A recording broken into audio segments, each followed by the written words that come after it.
He's about to run away. He's going to the hall and said, on a train. He said that if his dad took the dog, I wouldn't take him. So he like, and right now he's kind of in the backyard.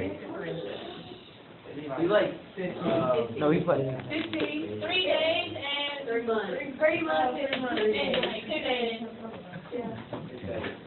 Wow. So he's going to embark on the full journey, run away by himself. We find out tomorrow. Okay, yes. Is Nate really precise about things? Like he'll tell you exactly? He's like our walking calendar. If we tell him dates of things, he can remember, and really, we all do that, so he'll keep us on track. Like he knows I'm leaving this weekend to go to a baby shower, and he keeps talking about it, and he won't shut up. And, yeah, and he knows where the football game is this Friday night, and he won't shut up about it. So yeah, he's very neat freak about his closet or his clothes. Kind of sometimes wish he had some of those tendencies. That would be nice. I had some of those OCD tendencies that we could, but and as he grows into an adult, he may, in order, because they evolve, they change as they grow, and in order to keep his little world ordered, he may become a lot more OCD about the way his clothes hang in his closet, the way his socks are in his drawer, that kind of thing. His biggest thing is routine, having things the same way. We don't usually have to tell him he has to go to bed. He's ready. He knows what time it is. He's ready, unless he's focused in on the video game. And then, like, get off the video game. It's time to go to bed.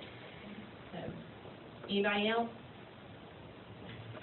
Yes. Do you ever think there'll be a cure for autism? Not sure on that. There's still a lot of debate on what causes it. So until they really figure out what causes it, I don't know how we'll get a cure.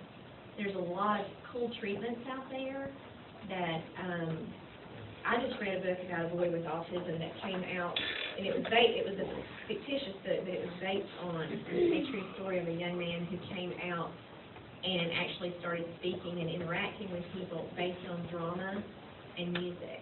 And I just thought that was amazing to me, and I thought that was a really cool book. I've seen some who come a little bit more out of their shell with equestrian therapy. I've seen some who have, and parents try everything, and I think some of these places kind of prey on desperate parents, but every kid's going to be different. My personal opinion is that Nate was kind of already predisposed to having something a little bit different. He had a very bad reaction to his 4-month-old shot. Very, very bad reaction. And that was when we noted after that he didn't progress as far as rolling frontward and backward, holding his head up, sitting up. And then while I was carrying him for 10 months, my second baby was born at 30 weeks, and you're supposed to carry him to 40 weeks, and he was born early.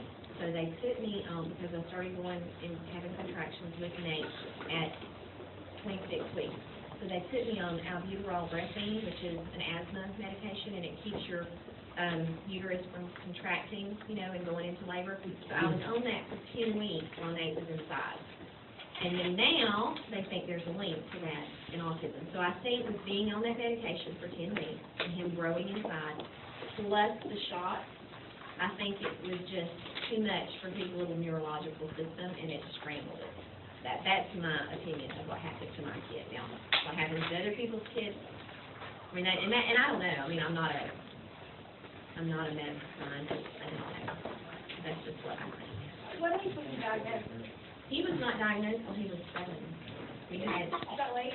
yes, very late. Because of the other physical things that were going on, we had a great doctor in Chattanooga that was working with us. Then he transferred to Vanderbilt, and we cut him off the touch, went to the neurologist then, and he was the one that said, oh no, it could be autism or something. Yeah, right. And I pretty much diagnosed him and then went to the Teen Centers in Chattanooga and said, this is what I think it is, because it's the check marks of everything he has, you can confirm it. And that's what they did, and that was at 7. But we were already in OT, speech, early childhood education, all of that stuff that you go through, because he did have a diagnosis of severely developmental delay SUD. Okay, anything else? Is he very open with you, or does he like try to hide stuff? Both. He's pretty open about what goes on at school and stuff, but if he's sneaking snacks, he hides it. I think he's pretty open, and if you ask him, he's real honest. I mean, he's usually really honest and he's one of those kids that can't lie, so. But it's hard to figure out how he feels. He has a hard time telling you how he feels about something or how it makes him feel inside, you know? Yes.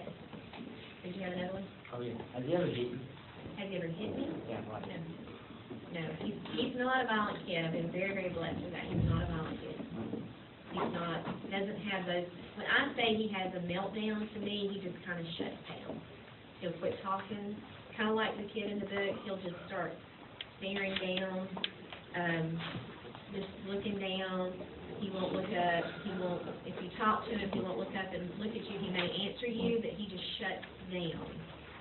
And he's done that a few times at school, and he's had, like, he can't draw worth a flip, and he knows that, so it's in his IEP, but if he has to draw anything, someone helps him or he pulls pictures off the internet. And we had a teacher in 9th grade that told him to draw something, and so he shut down on her. He wouldn't talk to her, he wouldn't look at her, and she didn't know what to do. So she calls me on the phone, I'm driving down the road, and I'm like, what? And I'm like, put him on the phone. I'm like, Nate, what are you supposed to be doing? She wants me to draw. I'm like, okay, Nate, that's all right. We'll get a helper. We'll get a buddy in the classroom to help you draw. What have you got to draw? And it was about a literary element of flashback. And I said, okay, what is it? And he could tell me something that happened in the past. I'm like, okay, he's got the idea. He knows what flashback was. And I said, and so I just kind of talked him through it. I said, what's something we've done in our past? Well, she wanted me to draw a picture of me drinking Kool-Aid. I'm like, well, you never really drank Kool-Aid when you were a kid, so it didn't apply to him. So that's another reason why he shut down. So we talked about some vacations we had taken, and he picked one, and then I said, draw something at that vacation. He picked one, and then I said, get somebody to draw something that looks like the White House, and can you draw a stick figure, a ball, a line, arms, legs? Yeah, I said, okay, get a buddy to draw something that looks like the White House, or pull it off the internet, and put a stick figure in front of it, your project's done. He's like, oh, okay. But he just shut down. I mean, he wouldn't look at her, he just would stare at the floor, he wouldn't talk to her. She's like, I can't believe you do anything. You won't do anything, you won't do anything. So that's when I say he's having a meltdown, that's what he does. Guys, the bell's gonna ring in about a minute.